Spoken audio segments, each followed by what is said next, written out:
sugarcoating it, Wallace. It has been tough. There's been you have to sort of strike that balance of, because there's so many.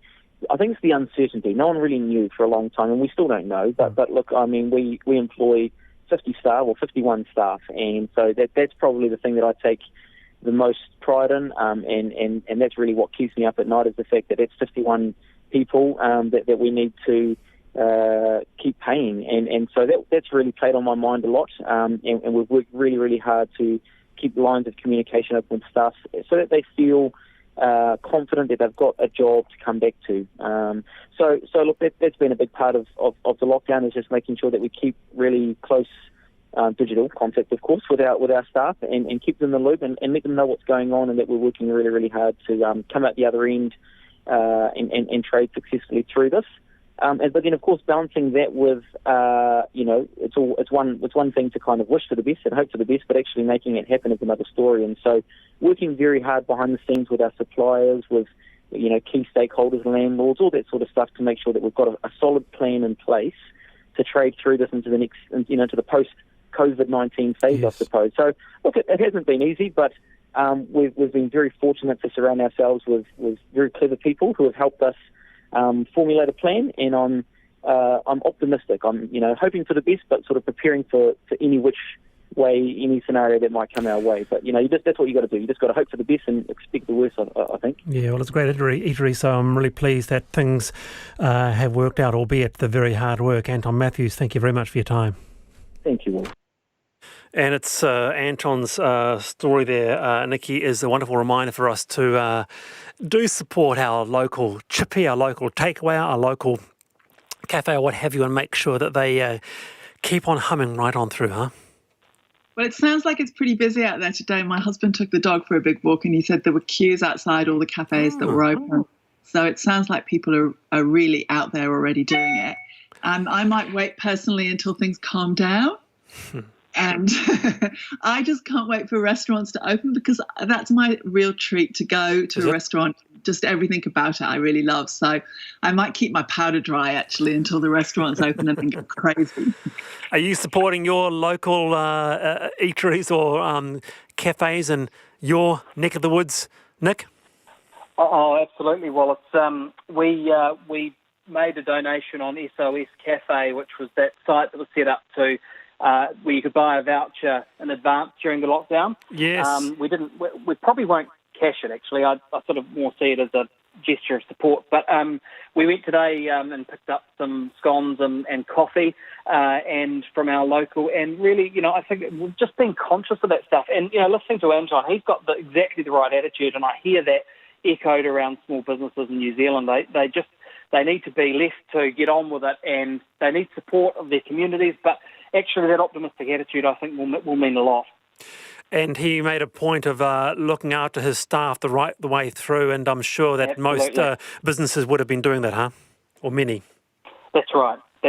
And it's I think it's a time to support staff, and the wage subsidy obviously will assist that. I think what we've got to do is keep an eye out for the next few waves of the economic consequences, though, and that's this support's got to be ongoing. Nick Leggett and Nikki Pellegrino, thank you so much for being with us on today's panel. I do appreciate it. Checkpoint is next. I'm Untitled Chapter, and I'm back tomorrow from 3:45. And a big thanks to my producers, Mary Chapman and Melita Towell.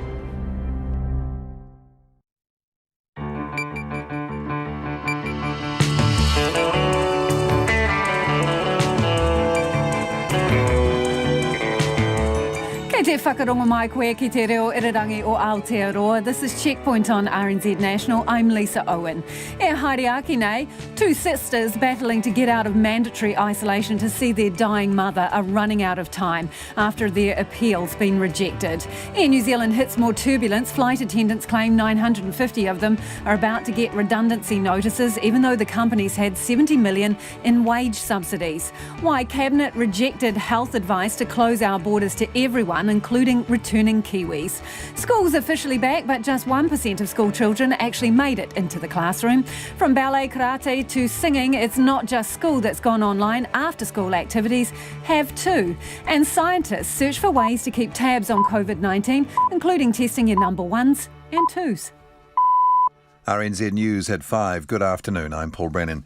The Foreign Minister says a recommendation by health officials to shut the border to New Zealanders was the right call from their perspective, but not one Cabinet could accept. Here's our political editor, Jane Patterson. The border was closed on March 19th to most foreign nationals. Winston Peters revealed today that Cabinet ministers had been urged to include all New Zealanders still overseas in the ban, but said ministers were unwilling to abandon their own people. He says it also would have risked a diplomatic backlash from other countries, including disruption to trade. Mr Peters is also supporting Australia's calls for an independent investigation into the outbreak's origins. He says he fears no retaliation from China after personal assurances from the highest levels. From Parliament, Jane Patterson. China's ambassador to Britain has fiercely denied his country is to blame for the COVID-19 pandemic. The US President Donald Trump has accused China of mismanaging its handling of the original outbreak. But Liu Xiaoming says his people have suffered alongside everyone else. I just want to let Americans know that China is not the enemy of the United States. It's the virus. This virus is the enemy of the United States. They need to find the right target. Liu Xiaoming says that behind closed doors, the US and China have maintained a strong relationship. The daily number of new coronavirus cases in New Zealand has fallen to 2 for the first time since March the 15th. Just one confirmed case and one probable case have been reported since yesterday. That's the 11th day in a row the number of new cases has been in the single digits. 6 people are in hospital with the disease, none in intensive care. 2 sisters fighting to be released from quarantine early to see their dying mother are rejecting claims by the Director General of Health that officials are acting compassionately. The pair, who flew back from Melbourne on the 18th, have been denied an exemption from quarantine on compassionate grounds, and their appeal 6 days ago has gone unanswered. One of the sisters, Joanne, says she's angry at Ashley Bloomfield's comments that the ministry takes a compassionate approach in such cases. She says her mother is only just holding on. She basically told us today that I'm waiting. I'll wait for you, and when you've gone, they'll put me out of my misery. Because that's what she's doing. She is suffering and we're all suffering, and this is cruelty beyond measure. I cannot believe the New Zealand government's doing this. I really can't. Joanne says they have offered to take COVID-19 tests and to wear protective gear. Meanwhile, Dr Bloomfield says officials are planning to study the Marist College cluster to better understand the transmission of COVID-19. 94 cases can be traced back to the school, and another case was linked to it yesterday. This person had been symptomatic in early April, but was tested only recently. Dr Bloomfield says this shows what a long tail the virus has, and a good look will be taken at the Marist cluster. Because I think it can tell us a lot about the transmission of this virus in a school group, because I think it will inform us, and in fact I think will inform the scientific body of knowledge globally about just how to manage these situations. Ashley Bloomfield. Schools and early childhood centres reopened their classrooms today for the first time in 5 weeks. Only the children of people who cannot work from home were allowed to attend, and principals say many schools had fewer students than expected. Our education correspondent John Gerritsen reports. The Education Ministry had been told 43,000 children would return to school and early learning today. By mid-morning it was confirmed that fewer than 20,000 had turned up, though not all schools and centres had reported by then. Principals told RNZ some parents had decided to take their children to work instead of sending them to class, but it was still worth opening for those who needed it. Early childhood groups say about half their members intended to reopen today and expected attendance of fewer than 10.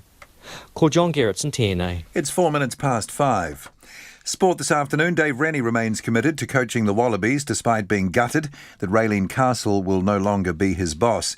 Castle, who abruptly resigned as Chief Executive of Rugby Australia last week, had been instrumental in appointing her fellow New Zealander as coach. Rennie says he'll talk to the board to get clarity, but insists he's still very committed. The National Rugby League is launching a fresh probe into a social distancing breach by Penrith halfback Nathan Cleary. Yesterday, Cleary was one of 4 players fined by the NRL and given suspended one-match bans for social distancing breaches. The 22-year-old apologised after he was seen in a photograph with a group of women at his home in defiance of public health orders. But new videos have emerged today of Cleary dancing with the women, calling into question his account. And football's English Premier League has advised clubs to consider recalling players and staff from abroad ahead of a possible return to training next month and possible play in June. That's the news. The health czar's happy with the rush for coffee and takeaways. The key thing here is not so much the fact that people are out and about, but what they're doing, and maintaining the physical distancing has got to just be paramount. But National wants restrictions dropped faster. Where they say we've flattened the curve, we've got to keep focused on that, and we're saying don't flatten the economy as well. And a lone golfer lost on the fairway. No one to chat to and laugh with. No one to wind you up when you missed your shot. That's right, no one to wind me up, and also no one to look for the balls. I lost 6 of them. Up with the bird and the birdies. Morning Report, weekdays from 6, on air and online. Now the short forecast taking us to midnight tomorrow, Thursday. Now Taranaki to Wellington, including central high country. Fine for the rest of today. Cloud increasing tomorrow morning. A shower or two about Taranaki, Horowhenua and Kapiti Coast. For the rest of the North Island, fine weather apart from a few cloudy periods in Northland and Coromandel Peninsula. For the South Island, except Fiordland and Southern Westland, fine weather, however, cloudy periods about Stewart Island. Fiordland and Southern Westland, cloudy and patchy light rain about the fjords today, spreading north tomorrow morning. And at the Chatham Islands, mainly fine, cloudy periods late tomorrow morning. 6 minutes past 5. Thanks, Paul, and welcome to Checkpoint. I'm Lisa Owen. Coming up, more turbulence for Air New Zealand with claims 950 flight attendants are getting their marching orders and questions about whether crews are following isolation rules. 2 sisters battle to get out of mandatory isolation to see their dying mother. And school returns, but few make it as far as the classroom. But let's begin tonight with Deputy Prime Minister Winston Peters. He marked his exit from isolation and returned to Parliament today with a speech revealing Cabinet was asked to consider closing the borders to everyone, including returning New Zealanders. The advice came from the Ministry of Health on the basis it was the best way to prevent COVID-19 being imported into the country. While Cabinet never entertained stopping its own citizens from coming home, a Wellington lawyer says if they had, it would have required an urgent law change. Our political reporter Joe Moyer has this story. Winston Peters has for the most part been away from the spotlight as he sat out level 4 lockdown from his isolated Whananeki home in Northland. On just his second day back in his beehive office, Mr Peters made his way down to the same podium the Prime Minister stands at each day to deliver a speech and answer media questions. While at first it appeared his speech was mainly focused on the Foreign Affairs and Trade Ministry's response to getting New Zealanders home, it was this comment that surprised. Indeed, the Ministry of Health recommended a total shutdown of our border, including to returning New Zealanders. From its health perspective, this was understandable and appropriate advice. But the Coalition Cabinet rejected that advice because it was and is inconceivable to us that we would ever turn our backs on our own people. Asked how much the Ministry of Health pushed the issue, this was Mr Peters' response. Well, real strong, and we understood why. Because when we said we're going to go early, we're going to go hard, it meant we're going to do everything we possibly can to contain this malignant invader. And so we understood that.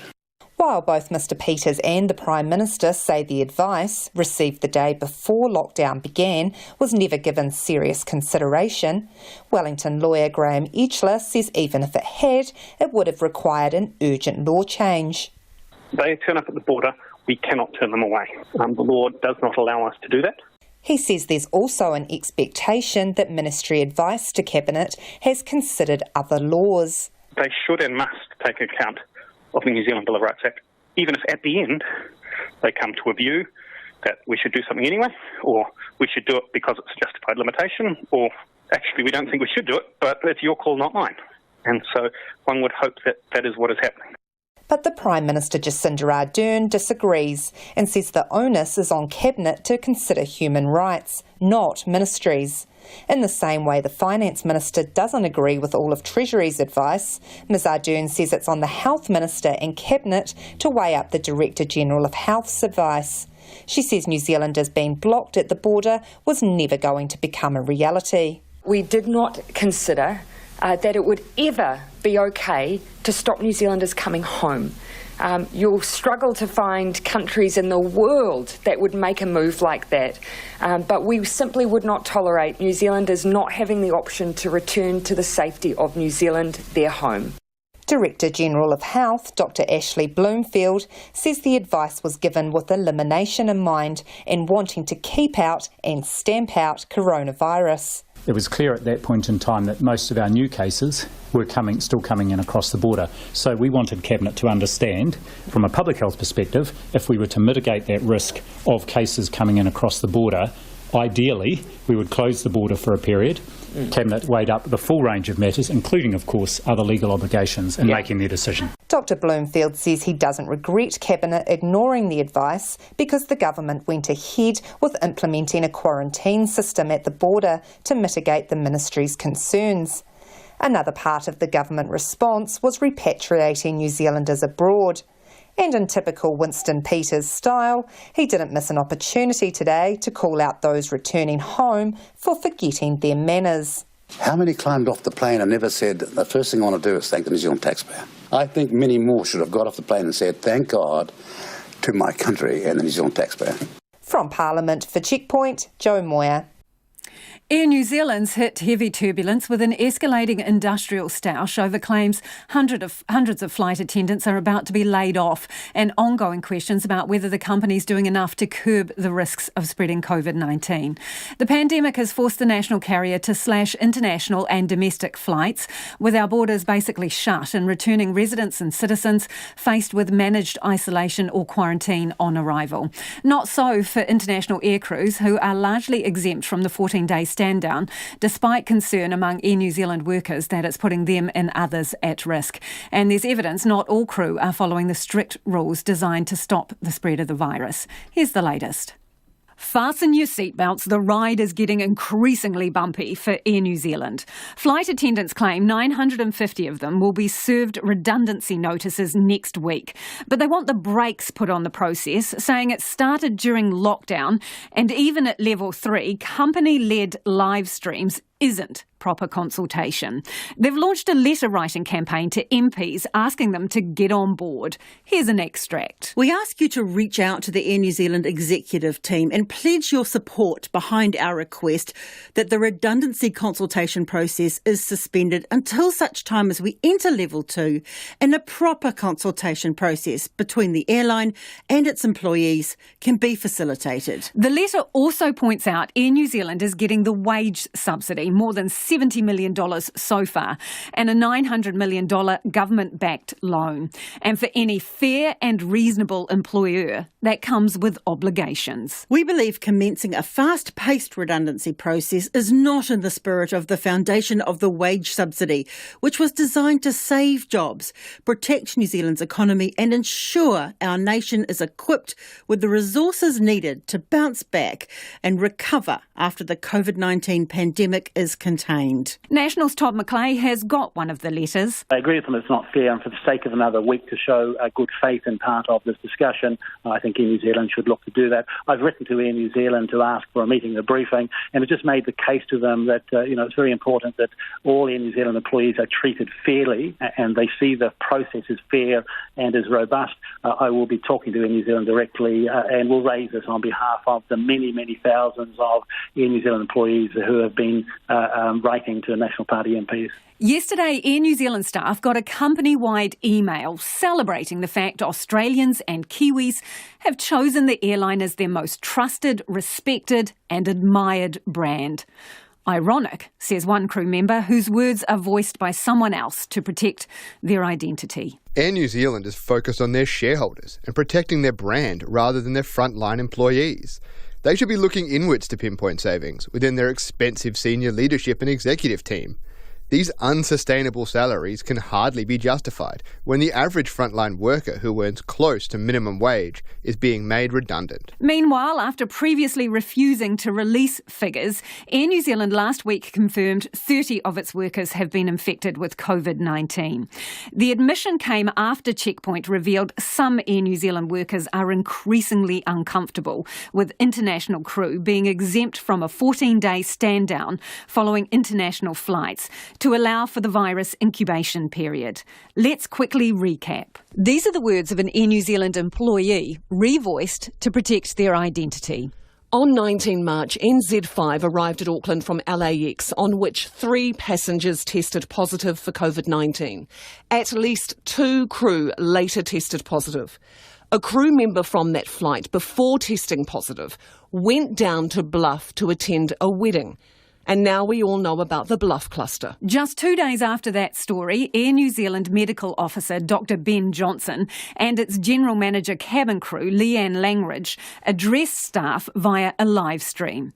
Checkpoint has obtained chunks of that streamed meeting. This is Dr Ben Johnson. Important changes for you to know about, particularly if you're aircrew flying internationally.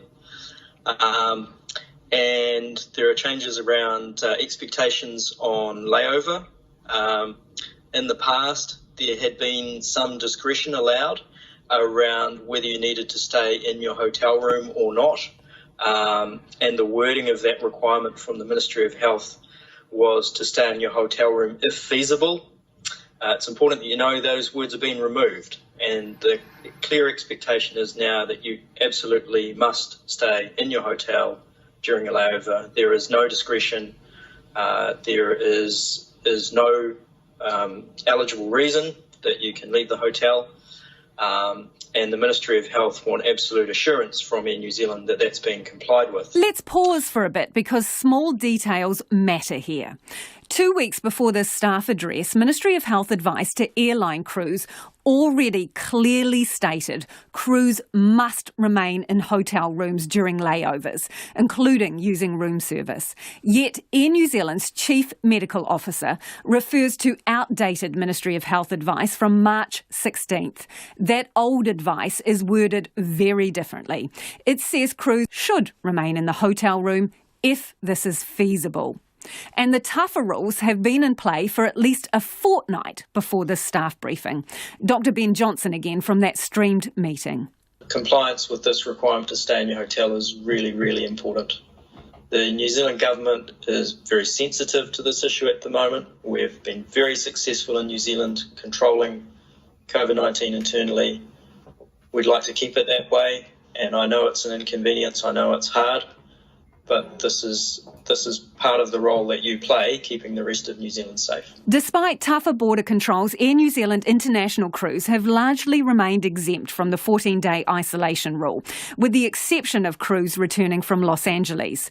Crews say they are sometimes on layovers for 5 days due to reduced flight schedules, and Air New Zealand is still using hotels that don't have food on site.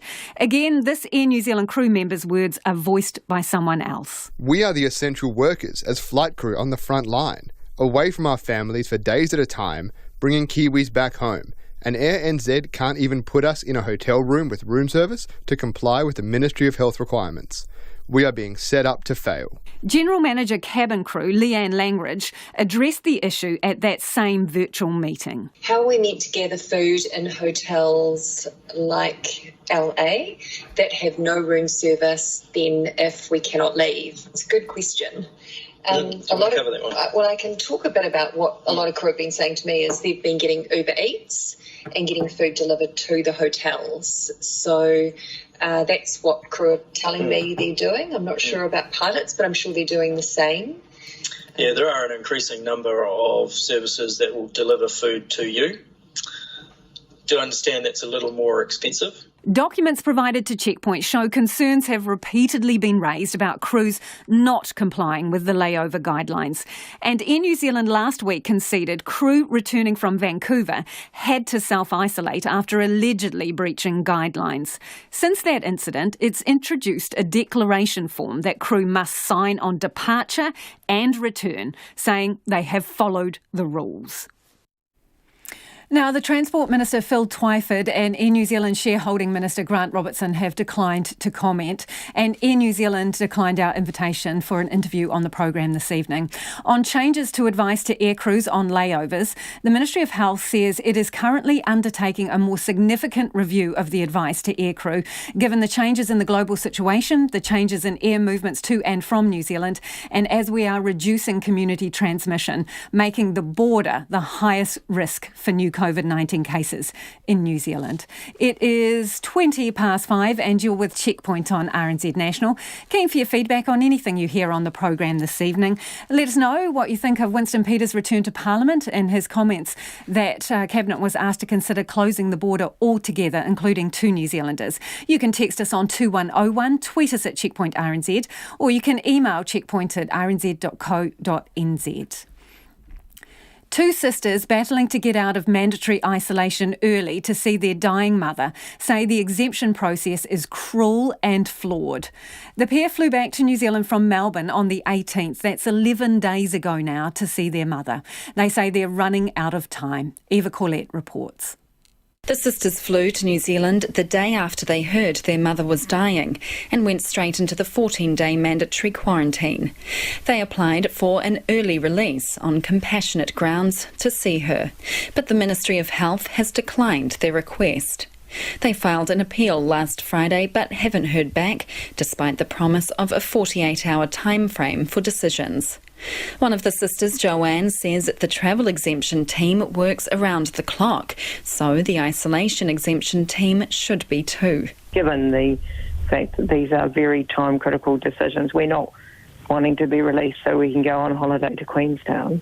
I mean, time is against us. We're racing the clock. The pair are due to be released from quarantine on Saturday, but fear their mother may die before they get to see her. We fully understand the reasons for the lockdown, but in these few cases, they surely can give a compassionate leave because we may never see our mother again. Joanne says only one other family member, another sister, is with their mother. There is only one member of our family in her bubble. Her father died 6 months ago, and she has been coping on her own, and no one else can see her. No one else can help support her. A friend of our mother's is a retired nurse. She's willing to stay with her, but she's not allowed to under lockdown. Nobody is allowed to visit her except our other sister. The sister's Australian-based lawyer, Greg Barnes, helped write their appeal. He says it's common sense that this is a case that would fulfil the requirements for a compassionate exemption. If you've got someone who's a family member who is very, very ill, unlikely to survive, and you've got family members who've flown back to be with that family member, that would seem to me to fit well within the limited circumstances of exemptions. But I think the real point is that there ought to be much quicker turnaround of this appeal process. It's a good process to have an appeal process because it's a check and balance on bureaucratic decision-making, but it needs to be expeditious so that people aren't further distressed. The sisters' case was raised at today's news conference, and Prime Minister Jacinda Ardern said it was a distressing situation. But she says while the numbers are small, there are still COVID-19 cases arriving from overseas. We have to make sure that in allowing and enabling people to see family members they're desperate to see, that we don't have double tragedy. The Director General of Health, Ashley Bloomfield, says exceptions to quarantine exist in very limited circumstances. So at the moment there is an exception process, people can apply and they do. And obviously, where circumstances are where there is a dying relative, we take a very compassionate look at that, but we also have to weigh that up against the overall approach to protect all New Zealanders. I have asked the team to, as we start to prepare for a move to Alert Level 2, to revisit that as well and just see what other things could be put in place to help manage that risk. Dr Bloomfield says he will take the sisters' feedback that the appeal process has been slow and unwieldy to his team. He says he will try to make the process as fair and as fast as possible. Joanne says the process isn't fair and questions what would be considered grounds for a compassionate exemption if not a close family member dying. She says her mother is only just holding on. She basically told us today that I'm waiting. I'll wait for you, and when you've gone, no, put me out of my misery. Because that's what she's doing. She is suffering and we're all suffering, and this is cruelty beyond measure. I cannot believe the New Zealand government's doing this. I really can't. Joanne says she and her sister have been isolating in Melbourne since mid-March, have quarantined in New Zealand for 10 days, have offered to have a COVID-19 test and to use personal protective gear. Mō te hōtaka o te ahia hinei, ko Eva Corlett, tēnei. School was back today, but classrooms were largely empty, with less than 8,000 preschoolers turning up to early childhood centres and less than 12,000, that's 1% of school children, turning up to classrooms. At Papatoetoe High School in South Auckland, fewer than 30 students turned up for school today. Those who did come back say it's a weird feeling, but it was nice to see their friends and teachers again. Our reporter Katie Doyle and camera operator Simon Rogers visited the school and filed this report. It's 9 o'clock in the morning, a time when about 1,400 students would normally be streaming through the gates of Papatoetoe High School. But of course, it isn't a normal day. Only 26 students have turned up for lessons, the rest opting to learn from home. The principal, Vaughan Koyo, says it's business as usual, sort of. So we're chunking the day into 3 chunks, obviously before morning tea, between morning tea and lunchtime, and after lunchtime like you normally would in school. They're pretty much working on their distance learning program that they've set up with their normal classroom teachers, just being supervised by the staff that are on site here today. Students coming back to school are expected to maintain social distancing at all times, even during morning tea and lunch. Mr. Koyo says they're also being asked to sanitise and wash their hands wherever possible. It's a big ask for a group of Year 9 and 10s, but they're rising to the challenge. From what I can gather this morning, they've responded fairly well. It feels like they've been well trained during lockdown, during level 4 anyway, so there was no resistance. Some students are wearing masks, some are wearing gloves. They're naturally using the hand sanitizer as they enter buildings, so they seem to have some muscle memory, and they're applying their prior learning to the building here. Data from 10:30am this morning shows that 7,713 children attending an early learning service and 11,846 attending a school. This represents 4% attendance at ECE and 1% attendance in schools. One of those returning students is Salota, who isn't sure how much she is enjoying being back in the classroom. It feels weird because the school's usually full, but there's like less people now. I miss my homies, but it is what it is. Someone a little more excited to be back is English teacher and Dean Loretta Valskett. She's missed having the students around at school and says she was elated to be heading into work today. I mean, we've all been in lockdown for all this time, and I actually miss the school community, the energy of teachers, the kids, and because it's a new way of doing things, and seeing if we can meet that challenge and just move forward. Mrs. Valskett says distance teaching has been a challenge and a massive learning curve for everyone. While she understands why that has to continue for the moment, she's looking forward to the day school can resume as normal. That was the challenge, because so many of us, the forte is teaching in the class and having the kids present, and you feed off their energy and they feed off yours. So going to distance learning, there's so many fish hooks in it in terms of access and getting in touch with the kids and the communication. But Level 3 is expected to be in place for 2 weeks, and during that time schools will remain partially open to a small number of students. Parents are still being encouraged to keep children home until further notice. Mō te hōtaka o te ahiahi, ko Katie Doyle tēnei. Well, do get in touch if your children went back to school today. You can text us on 2101 or tweet us at Checkpoint RNZ. Would love to hear how that went and how many others were in class with them. Some of you are already getting in touch about the 2 sisters who are desperate to get out of mandatory isolation to see their dying mother. This person says it is awfully tragic and hard for the sisters. However, a huge number of people have had to cope with not being with their loved ones as they have died in the past 5 weeks. Why should these sisters have it any different? different. And Patricia says many people have had to miss out on their loved ones. The sisters knew the rules.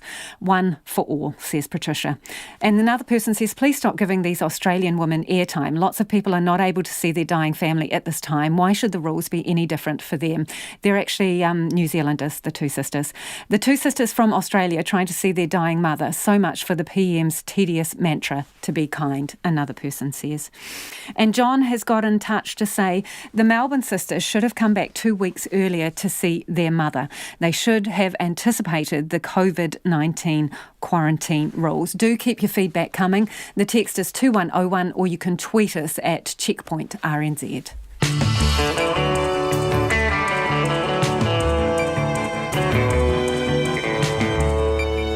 And coming up on Checkpoint on RNZ National, just 2 new COVID cases confirmed today, but crowds and increased social activity under level 3. Why scientists are looking at different ways of keeping tabs on COVID-19, including testing sewage. Boarding kennels and catteries count the cost of staying put in lockdown. And from ballet to karate to singing, it's not just school that's gone online, but after-school activities too. We would love your feedback on anything you've heard on the program so far. You can text us 2101. You can tweet us at Checkpoint RNZ or Facebook us Checkpoint, or you can send us an email, checkpoint@rnz.co.nz. But first, here's Paul Brennan with the headlines. Thank you, Lisa. The number of new coronavirus cases has fallen to 2 today, the first time it's been so low since March the 15th and the 11th day in a row with new cases in the single digits. No deaths have been reported today, but 6 people are in hospital, none in intensive care. The Foreign Minister is supporting a call from Australia for an independent investigation into the origins of the COVID-19 pandemic. Winston Peters says it would be hard to understand how any country, including the country of origin, would not want to find out, and says he's not expecting a consumer boycott of New Zealand goods in China as a result of his stance. Meanwhile, China's ambassador to Britain, Liu Xiaoming, has fiercely denied his country is to blame for the pandemic. 2 sisters fighting to be released from quarantine early to see their dying mother are rejecting health authorities' claims that officials are acting compassionately. The pair, who flew back from Melbourne 11 days ago, have been denied an exemption from quarantine, and they've had no response to their appeal 6 days ago. The Director-General of Health, Ashley Bloomfield, says the linking of another case to the Marist College cluster yesterday shows what a long tail it has. The new case takes the number of COVID-19 infections that can be traced back to the school to 95. He says health officials will be investigating the Marist cluster. Principals say many schools had fewer students than expected today because some parents going back to work took their children with them. Schools and early childhood centres had told the Education Ministry up to 43,000 children could be returning under Alert Level 3, but by mid-morning only half that number had turned up. Principals say it was critical to open for parents who needed their children to go back to school. And New Zealanders in Samoa will be able to catch an evacuation flight home on Friday after that country's cabinet approved an Air New Zealand flight from Apia to Auckland. The commercial flight will take only cargo on its way to Samoa. Those are the headlines. Thanks, Paul, and welcome back to Checkpoint. I'm Lisa Owen. Let's get to the business news now with Nona Peltier. Nona, a retail property investor is raising $100 million to expand. What's it looking to buy? Yeah, it's a really interesting company. This is a company called Investor. And what it owns are big box retail stores like a Bunnings, for example, or a Mitre 10 building. It also owns a bunch of supermarkets like Countdowns, and that's the sort of way they're making their money. So those businesses seem to be doing well. The company Investor is doing well, and so it's raising $100 million so that it can get its balance sheet in a very strong position so it can look for bargains, which it's expecting to find out there. No, the other thing of interest is Kiwi savers. They're going to get for the first time a forecast of what income they can expect to get in retirement. How's that going to work? Yeah, so we get an annual investment report. These are for people who use the Kiwi Saver, and it comes out in May. So the story is that in the past you would just get a number of how much your investment is worth, and so you could decide whether or not that's good or bad. And then in these days you might think it's not so great. But it also will show you some other information, and what it is a forecast of what you could expect to get when you retire if you continue in the plan that you're on. And some research indicates estimates that about half of Kiwi savers are probably in the wrong plan. Well, a bit of a wake-up call for some people when they find out that their minimum investment of 3% of their salary might not get them anywhere near what they're hoping to when they retire. So it should be a wake-up call, but really before anybody does anything, financial advisors are probably your first point of contact to make any decisions before you decide to change your Kiwi saver plan, especially given the volatility that we've been seeing in the markets. Yeah, exactly, with people's balances going up and down overnight, in essence. Exactly. It's really it's a time to seek advice before you start moving your investments around, that's for sure. What else has been going on the markets today? Well, it's interesting. We've seen some positivity in the markets with, the outlook being a little bit brighter for the COVID-19 in terms of treatments and so forth, economies opening up. But nevertheless, our local index, it fell 0.9% today. That was a drop of 93 points to 10,666. The New Zealand dollar was quite a bit stronger, so 60.9 US cents, 94.1 Australian, which is about where it was yesterday, and 48.8 British pence, which is certainly a tick up from where we'd seen most recently. Thanks, Nona. Good to talk to you. That's Nona Peltier with our business wrap. Supermarket and rest home workers will likely be the target of new COVID surveillance testing to keep the virus under control. Today there were just 2 new COVID cases, but images showing crowds and increased social activity under level 3 have prompted concerns that numbers may rise again. It comes as scientists across the country scramble to find new and effective tools to keep virus hotspots under control and Kiwis safe in a new COVID-19 world. Nita Blakeperson reports. The second day of Level 3 was also New Zealand's 11th consecutive day with single-digit new COVID cases. Director General of Health Dr Ashley Bloomfield says as we progress down the levels, the way we test for the virus will change to make sure we're keeping on top of it. We've asked all the district health boards to have a very planned approach to not random testing, but testing specific populations and settings, including in healthcare settings, aged residential care, settings where there are essential workers like supermarkets that might have exposure to members of the public quite frequently. And so that's part of our, what I would call surveillance testing, and that's moving into a much more systematic approach. And as we move to alert level 2, we will do that in a way that is informed by epidemiological advice around what sampling frames we need to make sure we are testing sufficient New Zealanders in different regions and from different ethnic groups to get a really clear picture of whether there is any underlying infection there that we're not detecting. That shift to surveillance testing should mean any trace of the virus does not go undetected. Scientists across the country are investigating various ways of doing that. Christchurch-based Brent Gilpin of ESR is looking at sewage testing. I'm not going to be able to tell you that it's come from your house based by testing at a wastewater sewage plant. But what we can do is help provide guidance to the public health response as to where they should be focusing their attention. While a good idea in theory, New Zealand has such low levels of the virus that Mr Gilpin says his team is still figuring out whether it would even be an effective tool for us to use. So overseas, there's at least 5 groups of published methods. They've all used different methods. Some of them that have used 2 methods have got 2 different results. So we want to make sure when we test the sewage that we've got an answer that's really robust, that we know if we don't detect it, that it wasn't there, and if we do detect it, that we can be quite clear about how much is in it.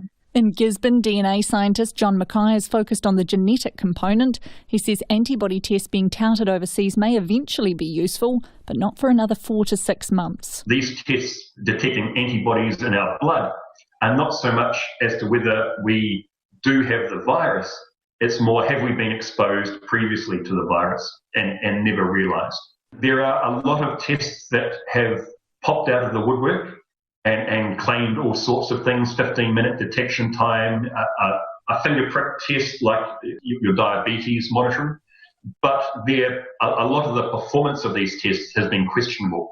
And that's putting it politely for a lot of them. His team at Denature are trying to finesse a COVID test which could see results returned much faster.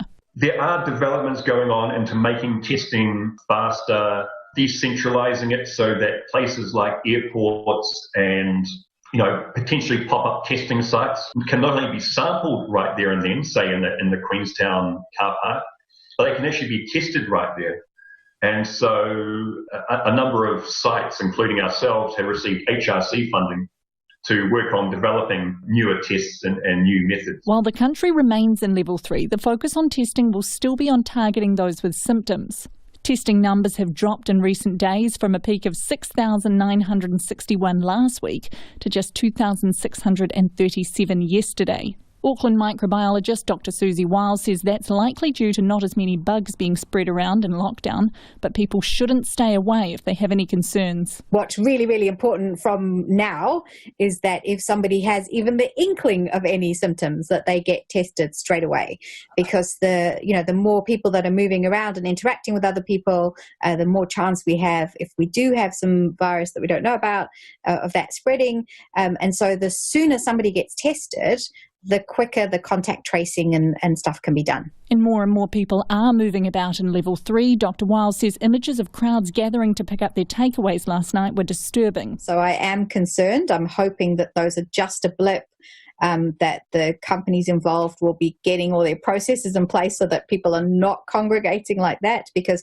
if that continues to happen, then the likelihood of us seeing cases are much greater. Dr. Wiles says this may be the trickiest part yet of New Zealand's COVID fight. She's urging everyone to stay vigilant to make sure those case numbers don't rise again.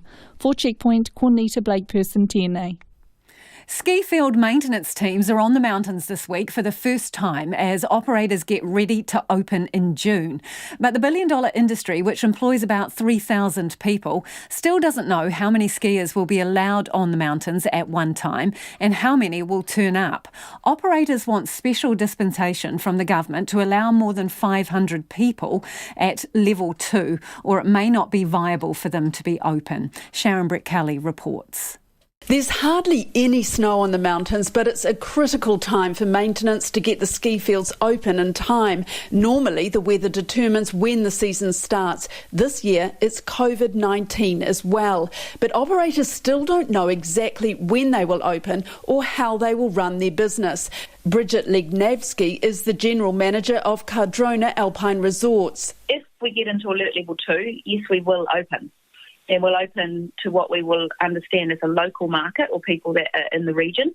And if we get to level 1, we will also open, but we'll have hopefully more people because people will be allowed to travel more. About 5,000 people usually ski at Cardrona and Treble Cone. This season it will be quarter that at level 2 and half the usual number at level 1. But that's still well above the 500 limit on mass gatherings permitted at level 2.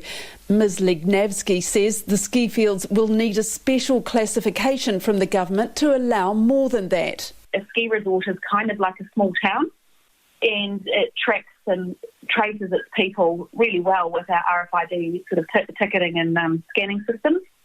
So things like gathering spaces, tracing and hygiene and distancing, we will be able to handle all of that pretty well. The Chief Executive of Ruapehu Alpine Lifts, John O'Dean, says the whole industry needs clarity about mass gatherings. He says it's too soon to say whether ski fields would open if they were limited to 500 people. It's hard to predict at this stage until we either seek an answer either way on whether we can or we cannot operate with 500 people at alert level 2. And so until we receive that information, we would be really hypothesising what that might look like. Certainly the initial indications are that it's pretty challenging financially to sustain a ski area of our size and magnitude, and as is the case for many ski areas throughout the country, where we're able to actually justify operations for limited numbers of visitors. Things were looking grim for Ruapehu Alpine Lifts earlier this month. It warned that the worst-case scenario of staying closed for winter would mean a loss and an increase in debt that was unacceptable for the company and its bank. It couldn't commit to hiring people to get the mountain ready, and its staff had taken 40% pay cuts. But this week, it's more upbeat, with crews finally allowed on the mountain, fixing and refurbishing the lifts. John O'Dean says that work is critical. That has been delayed by alert level 4 and us not being able to be on the mountain to complete. But we are very fortunate now that we can be back up here and back into it again. You're actually up the mountain today? I physically am, yes. I'm looking at the snow-capped peaks of Mount Ruapehu as we talk. At the moment it's just 2 degrees, so we are quite fortunate that it is starting to feel a lot like winter. Sam Lee runs Wanaka's snow farm for cross-country skiing. It would normally open on June the 19th, but it's likely to be later this year. Without the foreign tourists, including the all-important Australians, he says the numbers could be down by 60%, and it's too soon to start hiring. We really need to see what these levels look like to understand what we can and can't do. We're tapping people on the shoulder, and just lining up our staff. And at the moment, I'm back up on the hill now, which is fantastic. And we're just tidying up the last few maintenance projects we had going before the lockdown, so we're ready to go. But he's still waiting for the detail. Little things like if you book rentals, we'll only be able to bring people through our rentals in pods of certain sizes. They might even be restricted to pods that are their bubble. The season's pass holders will have access onto the hill, and just little things like that, just to control the groupings of people so that we are respectful of the levels and we make sure we're not putting anyone at risk. Operators say opening the ski fields will be the first chance to give domestic tourism a shot in the arm, not just for them, but the surrounding resort towns and their hundreds of small businesses. Sandy Waters owns Snowy Waters Lodge in Raitihi. So sitting here looking at my calendar right now, it's about as grim as when I started business 15 years ago. Yeah, it makes you a little bit nervous. We have a lot of regular groups that just book every year, year after year. And there'll be so much instability for them around their own job security and their own income. So, I can completely understand why they need to hold off booking if they don't know what the future holds either. So I get that they're it's hard to make a commitment when you don't know what the alert level is going to be, and you don't know whether you're going to have a job. So yeah, there's a lot of insecurity out there right now. She says news that maintenance crews are working on the mountains gives her hope that she'll be back in business this ski season. For Checkpoint, Sharon Brett Kelly. It is about 13 minutes away from 6. I'm Lisa Owen and you're with Checkpoint on RNZ National. Are you a skier? What do you make of that? They are hoping to get a dispensation under level 2. The maximum number of people you're allowed in an outside space is 500. Should there be a workaround for the ski industry? You can text us on 2101, you can tweet us at Checkpoint RNZ or send us an email, checkpoint@rnz.co.nz.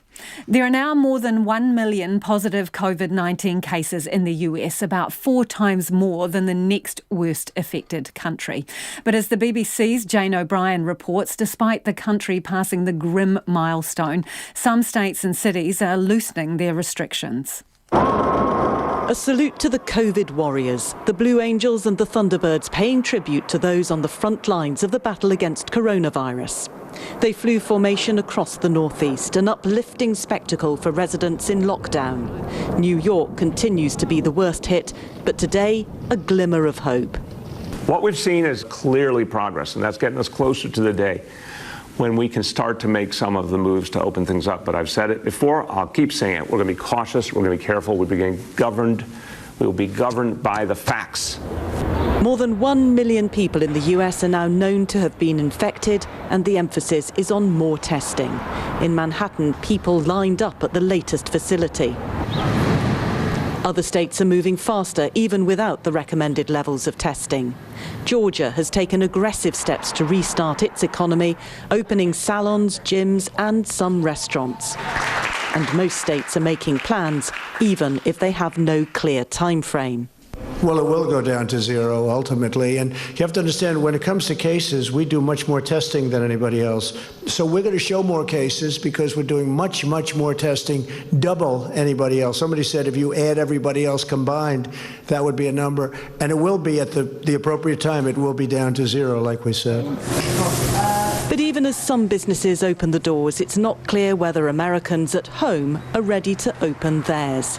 Consumer spending drives the US economy, but with no cure for coronavirus and social distancing the only proven control so far, they may not feel safe enough to spend outside.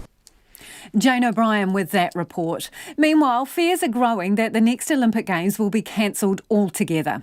Organisers of the Tokyo 2020 Games say another postponement isn't an option after it was put back to July next year. The only realistic hope is that an effective vaccine is developed. Deutsche Welle's Alima Hotaki reports. Another delay isn't an option. Yoshiro Mori, the Tokyo 2020 Committee president, made it clear that the Games will be cancelled rather than pushed back again. Japan's medical experts say finding a vaccine against the coronavirus is vital if next year's Olympics ought to go on. In my view, it would be difficult to hold the Olympics unless effective vaccines are developed. I'm not saying it should not be held, but my prediction is that it will be difficult to hold the Summer Olympics 2021 unless effective vaccines are developed. The cancellation of the Games would also have huge financial consequences. A former international Olympic marketing director told TV that Japan stands to lose billions if the Games are cancelled. The principal revenue that you would then be losing from the Japanese side would be the ticketing. Because obviously you would have to refund all the tickets, and I think that's close to $1 billion. The challenge has been how do you keep everything ready for a further 12 months, but the majority of expenditure has already been invested, has already been made, and that would all be lost. What was supposed to be an international celebration could end in a financial nightmare for Tokyo. Alima Hotaki reporting there. The owners of catteries and kennels say they're relying on domestic travel opening up soon to save their businesses. Under Alert Level 3, more of us can now go to work, but because we still can't leave our regions, that means our pets are staying put too. Louise Tanuth reports. As travellers returned to New Zealand ahead of the Level 4 lockdown, they collected their pets, leaving catteries and kennels empty. Now, only a few lonely cats and dogs remain, with owners still overseas or unable to take care of them. Peter Oswald Stone has run the Red Veil Cattery north of Auckland for over 20 years. Since lockdown, he has had just 3 booking inquiries, and at $20 a night, he says it is more hassle than it is worth. I've had 2 to 3 girls working part-time for me. It's not even worth me getting them in for one cat. We need at least about 16 cats to actually break even. While Peter runs the cattery, originally it was his wife's dream. Now she has severe dementia. The income funded her medication up until now. Peter says to meet the expense, he may have to say goodbye to Red Veil. So I have to fund her to the tune of about $1,800 a fortnight. I'm probably going to have to trade down, sell the property.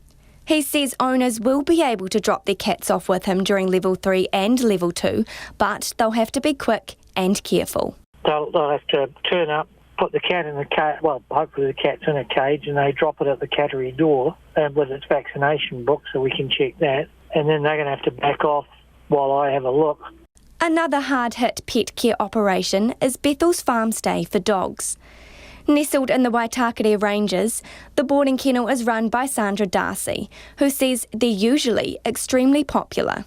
I normally book at least 12 months in advance for Christmas, July school holidays, Easter. We had been fully booked since January, and that's been like for years now. Like people that want it, we've got bookings for Christmas the following year. But after nearly 200 cancellations following travel bans, she says they went back to the drawing board and are now going to open a doggy daycare. The dogs can come for a day, run, fun and play and swim on the farm. In 12 years we've never had to do that, but just to boost our numbers, until things settle down, if it ever does go back to normal. With New Zealand's borders likely to stay closed for some time, both the Red Veil Cattery and Bethel's Farm Stay for dogs say they could be relying on Kiwis travelling in their own country to make ends meet. Mo te hotaka o te ahiahi nei, ko Louise Tanuth aho. From ballet to karate to singing, it's not just school that's gone online. After-school activities have too. And many are realising the potential of virtual lessons. Lydia Batham reports. The day we first went into Level 3, Bennett School of Ballet and Jazz in Dunedin moved their classes online, utilising the video conferencing platform Zoom. We got it online pretty quickly, within 24 hours, and started teaching our regular timetable. We decided not to just post videos for kids to follow at home. We decided that we wanted to have more of a hands-on, actually being one-on-one, face-to-face with the kids. That's the school's director and teacher, Shona Bennett. She says there have been some challenges, but they're able to teach and also get to see another side of their students. I don't teach the little ones, but I've heard that they have lots of fun and come in and out of the camera and to showing their teachers their things at home and talking about what they've been doing. For my seniors, we're enjoying just connecting and having a laugh and seeing all the different pets and siblings coming in to join class and just say hi. It means 15-year-old Lucy Woodhouse is still juggling school and dance practice. One thing she loves is logging on and catching up with her friends. At the very start of class, we get to talk to each other and just catch up on what we've been doing that day, how we're feeling, what we kind of want to do with the class. It's been a learning curve though, particularly around finding a suitable place to dance at home. When we first started, it was like we're not allowed to dance on concrete or tile because those things don't have any padding underneath, and we need to have that buoyancy for doing jumps or like point work. And so we often use carpet or like hardwood floors that have like no concrete underneath because that's safest for our bodies. But Lucy isn't just doing her regular dance classes. With many studios around the world moving online, Lucy's taken classes she's never been able to before. There's a dance company in Australia, it's for contemporary, called Transit, and every Friday it has this Origins dance classes. It's for Australians, like you can't just fly up to Australia every Friday, but now because we can do it virtually. We've got people from England, I'm from New Zealand obviously, and we just all come together to do contemporary in our own bedrooms, and it's creating a new connection that we couldn't do before. Martial arts is another activity continuing online. Instead of leading classes from a dojo, Syed Mahadin from Lion Budokan Karate International's also making the most of Zoom. He says the majority of his students have continued taking lessons during lockdown, and they're using it to perfect their technique. It's got him thinking about how he could use virtual lessons post-lockdown. Some people, they struggle a lot with timing, because usually school-going students, they have lots of activities, they have tuition classes, they have soccer, rugby, and all those things. So they cannot commit to 2 classes a week. So I was just thinking in the background, maybe we can come up with a model, a hybrid model where they can attend 1 session a week and 1 class physically. That's something Palmerston North piano and singing teacher Steph Milne's considering too. She moved her lessons to Skype the first week of lockdown and has found some students are responding better than they do in person. With the lockdown focus, I guess we're trying to decide what's important to us, and we've got some time to think.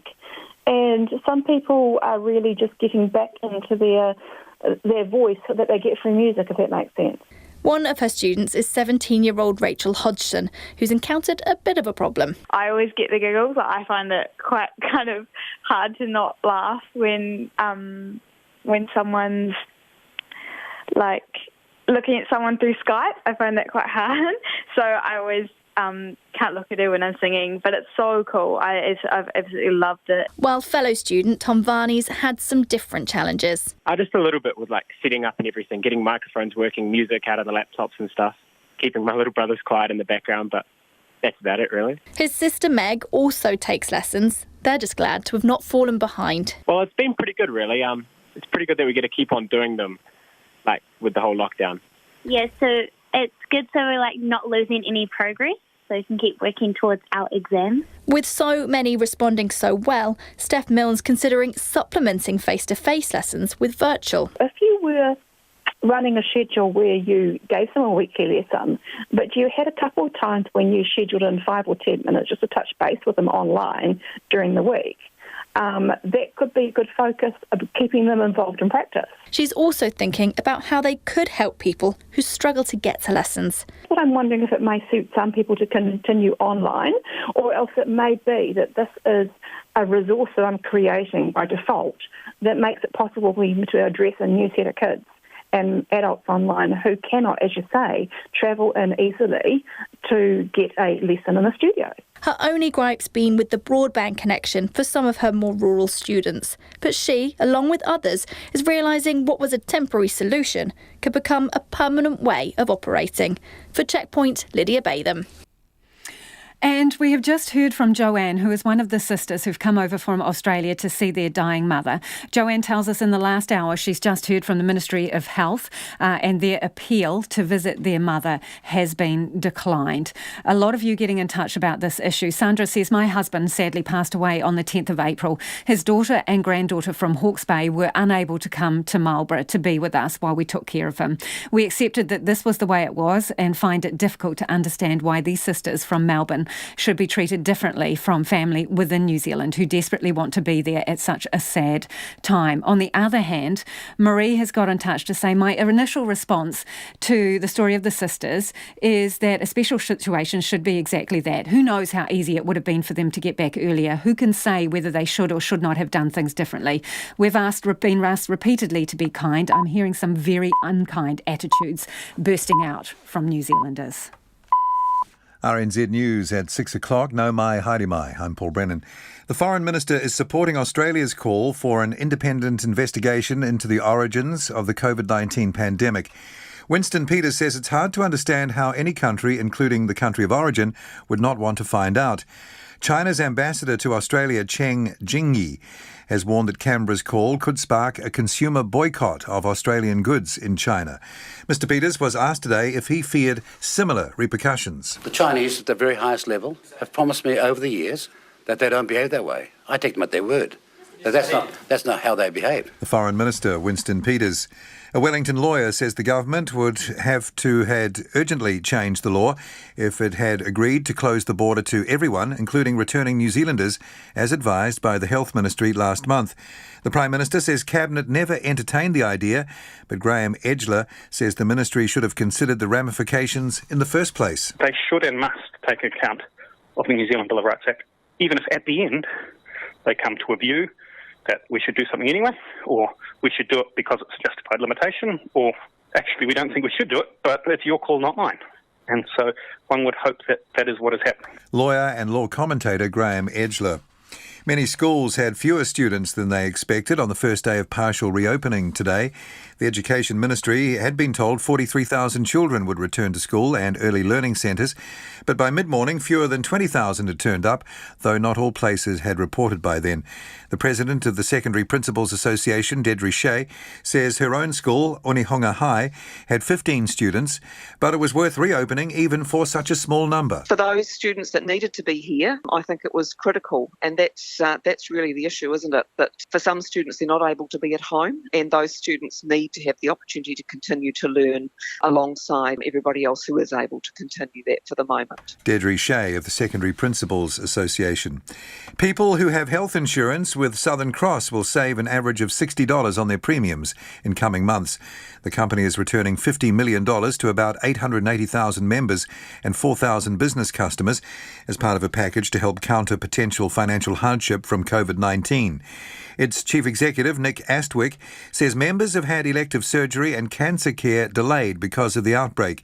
He says the rebate will appear as credit on people's next payments. So really what we're trying to do is to say there was a small percentage over the months of April, May and June that we believe may not show up, and would much rather have it in the pockets of our customers and members than on our balance sheet at this time. Nick Astwick of Southern Cross. The former National MP Jamie Lee Ross says he aims to launch his own political party before the election and his trial for donations fraud. The MP for Botany, who quit National in 2018, says support has been flooding in since he floated the idea in an email to supporters last night. He says with the demise of parties like United Future, the Alliance and the Māori Party, and with the Greens and New Zealand First aligned with the government, Parliament lacks diversity. We don't have those independent voices anymore. Our Parliament is moving back to an old first-past-the-post system, we have two big blocks. And I don't think that's good for our democracy. The Independent MP Jamie Lee Ross. 18 rare forest birds were released into the Canterbury High Country today. The orange-fronted parakeet, or Kakariki karaka, is the rarest of New Zealand's 6 Kakariki species, with an estimated population of 2 to 300 birds. The Conservation Minister, Eugenie Sage, says these ones had been due to be released several weeks ago. Alert Level 4 and also Alert Level 3 has curtailed the department's work in the field, except for critical animal welfare work. That's why this release is happening, because the birds really need to be released into the wild, and the Trust needs the space in the aviaries for other birds that are coming through. Eugenie Sage says the birds were bred in captivity by the Isaac Conservation and Wildlife Trust. 4 minutes past 6. Sport this evening. Senior International Olympic Committee member John Coates says a vaccine for COVID-19 isn't a prerequisite for the Tokyo Olympics to go ahead next year. The Japanese Medical Association has said it will be difficult to hold the Games without vaccines or effective drugs being developed. Coates, who is also the president of the Australian Olympic Committee, says he's seen that opinion, and while a vaccine would be nice, the Games are not contingent on one being found in time. The Australian Rugby League star Nathan Cleary has been cleared by the police of breaking social distancing rules. The Penrith halfback was yesterday fined $4,000 by the NRL and given a suspended one-match ban. The 22-year-old had apologised after being seen in a photograph with a group of women in defiance of public health orders. However, the police say there was no breach in his case, as he was inside his own house at the time. That's the news. This is a COVID-19 official government announcement. New Zealand is at Alert Level 3. Tight restrictions still apply. Travelling outside of your region is restricted. Don't be tempted to visit friends or family. Stay in your bubble. Don't go to work if you're sick. Make sure you get tested, even if you have a slight cough, sniffle or tickly throat. There is support available for workers who need to take leave because they're at risk or sick. There's a new website to help connect people to jobs. Check out workandincome.govt.nz. Many stores are offering online ordering with contactless delivery or pickups. When picking things up, get your items and head straight home. Under Alert Level 3, there is more traffic on the roads and more people about, so take extra care. You can find full guidance on what you can and can't do at Alert Level 3 at covid19.govt.nz. Short forecast now from our Met Service through to midnight tomorrow, Thursday, Taranaki to Wellington. That includes Central High Country.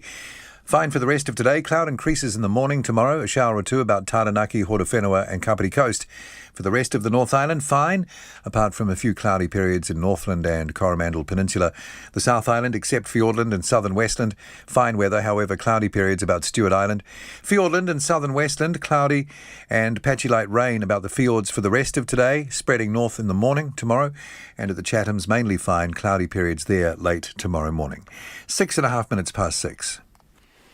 Thanks, Paul. Kia ora anō. This is Checkpoint and I'm Lisa Owen. Open the border to Australia with no isolation period either way by the end of the year and save Air New Zealand jobs. That from National MP Todd McClay. Air New Zealand flight attendants fear 950 of them will be issued with redundancy notices next week. And they've written to MPs appealing for their help, halting the process until at least Alert Level 2, so proper face-to-face consultations can take place. Air New Zealand has said it will cut 30% of its workforce. That's even though it's received more than $70 million in wage subsidies. National Party spokesperson for Tourism and Workplace Relations, Todd McClay, says the government needs to set a time frame for isolation-free travel to Australia, so Air New Zealand and other aviation industries can plan ahead and save jobs. I asked him exactly when he thinks the Trans-Tasman border should open up. When it comes to that Trans-Tasman border, it's a very difficult one for me to make a call because I haven't got the information or advice the government has. But I think they need to set a time when they would like to do it. And if we continue to see both in New Zealand and Australia the virus track in the way that it has, I believe it must be possible by the end of this year. It could well be sooner. But I would like to see the government working very, very hard on the conditions by which the border could open again with Australia. There would need to be conditions around that, but could it open with Australia as soon as is feasibly possible so that every single business that relies upon, that trade, that aviation and people coming backwards and forwards can start planning for when they can get back to business as normal. So that's of no use to people unless there is no quarantine period or isolation period at both ends. So when you say you anticipate that by the end of the year you'd like to see it possible, that means you would be anticipating that we would no longer have a need for isolation if we are flying to and from Australia by the end of the year. Yeah, that's right, and that's a signal the government needs to send, and they should be working towards. Over the last 5 or 6 weeks of lockdown, I hope we've had a lot of government officials working on exactly what level 2 will look like and how New Zealanders can be freed up to return to the economy and to their jobs. You know, every company that gets to open means jobs are saved, and it takes much more of the hard edge of the economic hit that New Zealand has faced as a result of a 5, almost 7-week lockdown. But you are right when it comes to trans-Tasman travel. It doesn't make sense if you have a 2-week stand down on either side. But at the moment, we've seen the infection rates similar between Australia and New Zealand per capita. We've seen the rates by which people are recovering the same. And although it's very sad, the mortality rates are very, very similar. So Australia is tracking like New Zealand. When we've had the Prime Minister say the virus is all but eradicated, if Australia is in a position to say the same thing and that the conditions are equal in the way that we are sort of treating New Zealanders with track and trace and so on both sides of the Tasman, it must be possible to open that border and make sure that track and trace is available and the other conditions that would be necessary around, people not being unwell and temperature and so on. What I'm asking for is the government to do this work and to send a very, very strong signal. Look, if Air New Zealand is aware that they could be flying the Tasman by the end of the year and the condition, then they're likely to look to keep more people on than the current redundancy process suggests. That's 3,700 Air New Zealand staff who work very hard that are likely to lose their job. I fear the number will be much, much higher than that unless the government starts engaging and talking more openly with Air New Zealand and other companies. The employees, the flight attendants, say that they don't think it's fair that the redundancy consultation process is being carried out during alert level 4. They want it put on hold until we get to level 2. Is that a fair call? Yes, I can see why they'd be very concerned and about this. Air New Zealand have, along with many other companies in New Zealand, been able to take the wage subsidy the government has provided for the 12 weeks. I would hope they're in discussion with the government about whether that needs to be extended or not. But ultimately, I can see how these workers are very concerned that as they've been working hard in the lockdown, they're likely to face the loss. So of are job. you on their side? Are you on their side, Todd? Sorry to interrupt. Are you on their side? They want your support. They want this process frozen until the country is in level 2. They say it's inappropriate to be discussing redundancies over a company live stream, and it is just not fair. Do you agree with them? Well, I agree with them. It's not fair, and for the sake of another week to show good faith in part of this discussion, I think Air New Zealand should look to do that. I've written to Air New Zealand to ask for a meeting, a briefing, and it just made the case to them that it's very important that all Air New Zealand employees are treated fairly, and they see the process as fair and as robust. I will be talking to Air New Zealand directly, and will raise this on behalf of the many, many thousands of Air New Zealand employees who have been writing to National Party MPs. So the wage subsidy, they're getting about $70 million. They've got a $900 million loan facility. Does that come with obligations in terms of trying to save jobs? Because it looks like they're going ahead with redundancies regardless. Yes, the answer is it must do so. It's a thick end of $1 billion of taxpayer money to help out the national airline. It's important that we do that because they, along with almost every other business in New Zealand, have no revenue, and they will have no revenue for the foreseeable future. That's why I'm saying the government needs to engage with them and be very clear about the rules around level 2 and very clear with them about when they hope to have Trans-Tasman border open and under the condition it might be open so that Air New Zealand can plan for that. But they've received the thick end of $1 billion of taxpayer money. Yes, I believe there are obligations to work as hard as they can to save every single job that they can, but they are another industry in New Zealand that has so little income at the moment. That's National MP Todd McClay. Schools and early learning centres partially reopened today for the first time in 5 weeks. The move allowed thousands of parents to return to work and thousands of children to get back into the classroom. Our education correspondent John Gerritsen and cameraman Dom Thomas went to Berhampore School in Wellington this morning. The shift from Alert Level 4 to Alert Level 3 allowed thousands of children back to school and early childhood centres today. Among them, 9-year-old Huia Koivisto. Very, very exciting. So I'd put it on maybe a 7 out of 10. It's really great. 8-year-old Ayed Al-Nada said he's been missing school. I'm being bored of doing nothing. So you're excited about coming back to school today? Yeah. Well, what are you going to do? Learn. Excellent. That's great. And play football with my friends. 10-year-old Ahmed Ali said he felt kind of good about coming back to school. Home is very boring. Very boring, doing nothing. But the only thing we got to really do at home was play video games. But today was not school as usual. Instead of 300 children, the school had just 6. And in the junior class, 5-year-old Mira Al-Nada started the day with 2 teachers all to herself. Do you think you'll get lots of learning done because you're the only child? Yeah. Amelia Ward is one of the teachers in the junior bubble. This bubble is the junior bubble, so we've got 8 and under. We're expecting 5 kids, but that has now dropped to 4.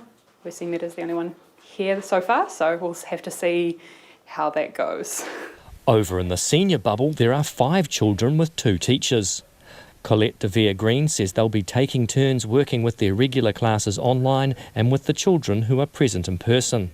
As much as possible, we want everybody to feel relaxed and that they are going to enjoy this time because it's very strange for us all. So we're feeling that that's the most important thing, to get everybody at ease, feeling relaxed and chilled. We want to do some play-based learning, so it's not all just sitting in front of a screen all day long. We won't be doing that. Elsewhere in the school, online learning is continuing for students who are still at home, including those with special learning needs. The school's principal, Mark Potter, says he had been expecting 14 children today, not 6. We think one of the reasons that people are thinking of not coming back is it might be that they've got cold feet. We'll check that one. Another thought is that maybe the children are pushing back a bit, don't want to come back. They're quite enjoying being at home with families, we know that. We've had a lot of good feedback from the children that they're enjoying learning at home with their parents, actually having their parents involved with them. So that's quite warming to hear that.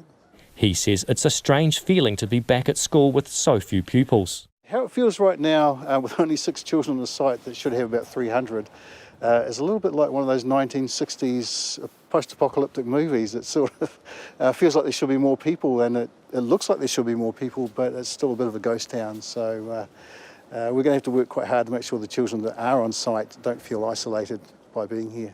Schools will be partially open next week as well, and nobody's certain when they'll be allowed to return to business as usual. Mō te hōtaka o te ahi, ko John Gerritsen tēnei. It's 17 minutes past 6 and you're with Checkpoint on RNZ National. If you're just listening to John's piece, the video will go up online so you can watch the pictures there. And Peter has got in touch from a school in the northern part of the country. Peter says, roll 700. Booked in to attend today, 26. Number who actually turned up, 8. Let us know what the situation was like at your school if your children return to class. We'd love to hear from you.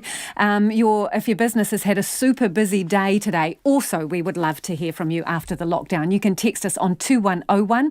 You can tweet us at Checkpoint RNZ, Facebook us, Checkpoint, or email checkpoint@rnz.co.nz. McDonald's says yesterday was its busiest day in 44 years in New Zealand.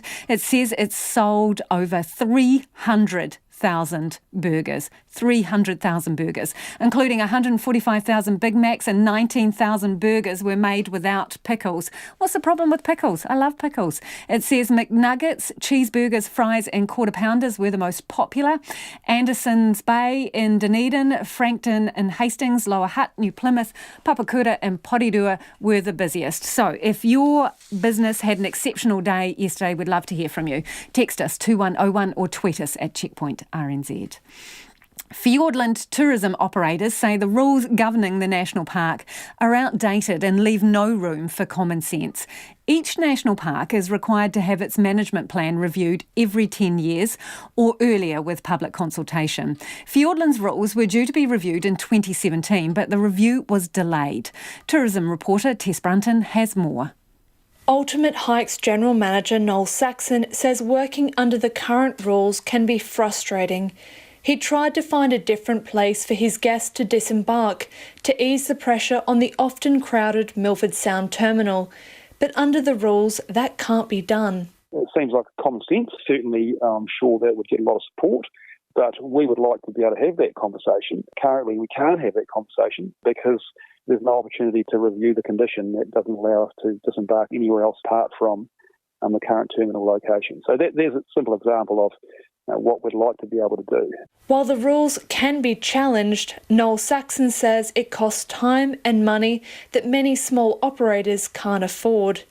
He says operators just want a say on their role in the future of the national park. There'll be a lot of concessionaires out there saying, well, this is how I used to operate.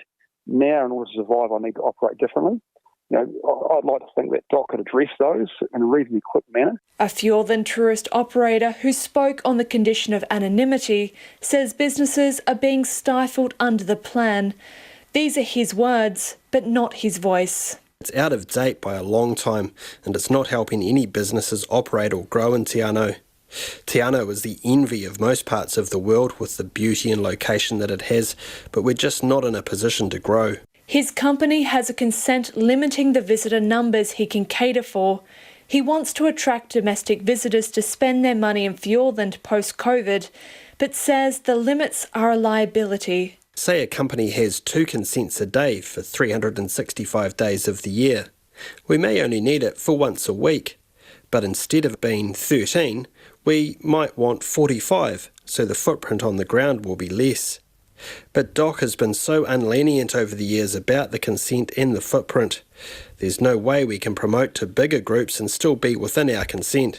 Destination Fjordland manager Madeline Peacock says the current rules were putting up roadblocks for businesses before COVID-19 struck. There's certain things where what concessionaires have been told they can do does not line up with the National Park Management Plan.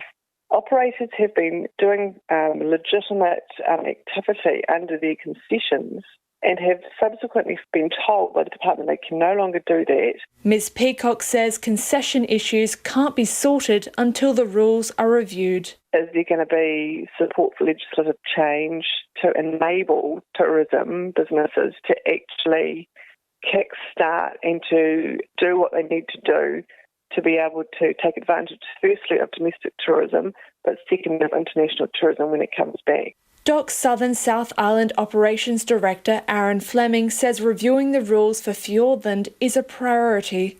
He says the rules guide not only how businesses operate in the national park, but also how they are managed into the future. In many senses, it's the contract that we have with New Zealand in terms of how we're going to manage that place. So in order to do anything quickly is difficult because we have to work through a process and work with New Zealand in terms of the public and their views to help determine what might be the future aspiration for that particular park. He acknowledges a new plan will be years away as it takes time to consult and work through the process. But Mr Fleming says it's vital to get the rules right. We agree. Context changes all the time. We're seeing that with COVID at the moment. And the more agile or responsive a plan can be to these changing environments, we think that's better as well, while it's protecting those values. Aaron Fleming says DOC welcomes operators to contact them to see if they can find a solution. The department will be in touch with concession holders next month about potential support. For Checkpoint, Ko Tess Brunton, TNA. Whether heading off on a family outing or just a trip to the shops to top up on supplies, or even for an essential worker's new way of commuting to work, cycling has been a clear winner of the lockdown. Cycling advocates are now calling for immediate action to keep the momentum going, urging councils to make the streets more cycle-friendly and COVID-safe. Harry Locke reports. Cycling came out ahead of walking, at-home workouts and running as the most popular new form of exercise for Cantabrians. A survey of 1,000 people by the mountain biking mecca Christchurch Adventure Park has found nearly 1 in 4 respondents have taken up a new form of exercise under lockdown, with 78% getting on their bikes. The Adventure Park's manager Anne Newman says people are keen to keep their new activities going. Cycling specifically was named as one of the things that they had picked up or had continued doing through the lockdown that they'd like to continue. A lot of people had dusted off old bikes from the garage and got out there and actually really found that they enjoyed being out cycling, and it was good for both their physical and mental well-being. Christchurch residents aren't alone in their newfound enthusiasm for bikes. In Auckland, cycling and walking accounted for about 60% of local trips taken over the 4 weeks. Bike Auckland spokesperson Jaleesa Gracewood, who compiled the data, is in no doubt why there was such a jump. In order to get more fresh air and to get out and about, they were walking and biking. And then once you're out there and you discover that the streets are relatively stress-free because traffic is low, then you're more encouraged to do more walking and biking. And that's why we saw so many families, especially with young kids, out enjoying the streets that they live on. Ms Gracewood says the next step is to make sure the streets are safer so people's enthusiasm isn't curbed. The government has set up a fund to pay for 90% of the costs for improvements councils want to make on their streets. However, the cash doesn't arrive until June, and Ms Gracewood says immediate steps can be taken, such as reducing speed limits to 30 kilometres per hour and installing temporary bike lanes. In the same way that people all over the country have been experiencing what it is to sort of make do and mend, let's see what we've got in the garage, we can't just dash out to the shops. I think cities are taking the same approach. Auckland is leading the way, having installed 17 kilometres worth of temporary bike lanes over the weekend. Now is the time for other cities across the country to step up, says Patrick Morgan of the Cycling Action Network. We're waiting for other New Zealand cities to take advantage and to protect their citizens who ride bikes. The money's there, the support is there from the public, but some councils have been too slow to take action. Reshaping cities through safer speeds, wider footpaths and more cycle lanes is about more than just getting people to continue cycling. Environmental sociologist Dr Kirsty Wild says now is the critical time to set cities up for the foreseeable future. We're probably going to need to socially distance for the next 18 months until we've got a vaccine. So, now's the point where you really have to think about the sustainability of that. How do we make it possible for people to actually do this and stay sane and stay healthy? So you really want to be thinking about your long-term strategy at this point. With a number of people now taking to cycling and a pot of money there to assist, advocates hope councils will be starting to put their foot on the pedal. For Checkpoint, Harry Locke. Let's go to some of your feedback now. A lot of you getting in touch about Air New Zealand and the exemption from quarantine, as well as apparently pending redundancies.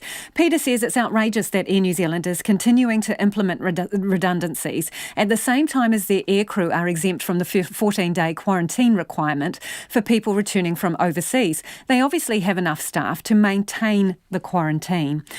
Simon's got in touch saying, can understand why aircrew are being confined to their rooms on layover, but what I don't understand is why Air New Zealand is putting some of them up in hotels that don't have any room service if they are expected to stay in their rooms. Also, who pays for the food delivery, he says, and do they get an extra increase into their allowance to cover that?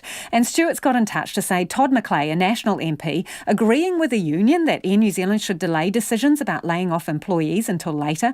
We do live in interesting times, Stuart says. I wonder if he cleared that with Simon Bridges.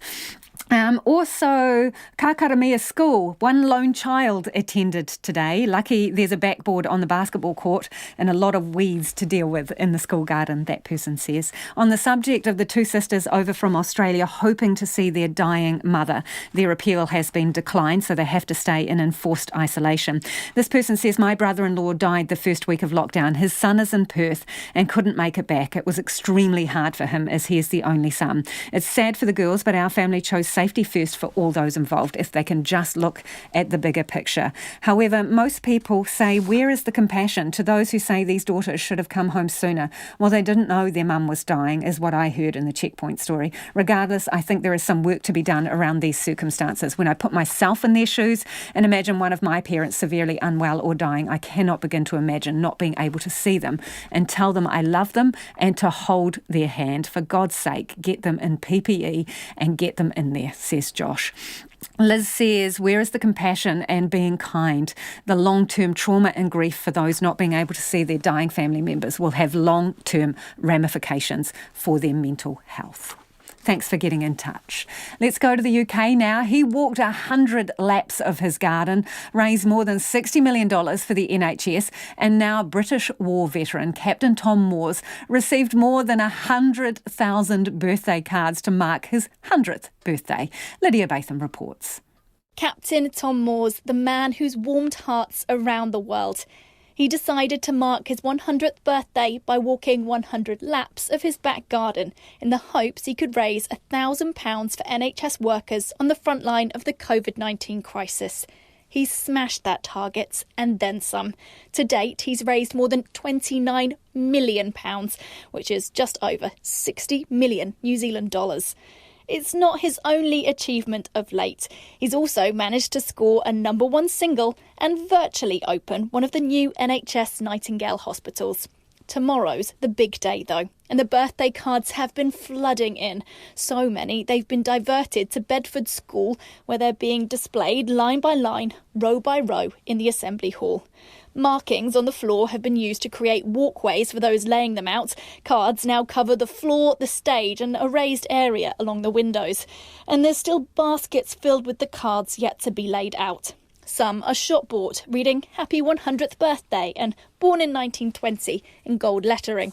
Others have been hand-drawn, featuring rainbow backgrounds and illustrations of the man himself getting his laps in uniform. And a few have been specially printed. One blue card features poppies, war medals and the words, Happy 100th Birthday, Captain Tom. You're our hero. Captain Tom Moore can't go to see them in person, but the school tweeted that his grandson Benji, who's a fifth former there, has been sending him plenty of pictures and says the captain's been blown away by the sheer number. For Checkpoint, Lydia Batham.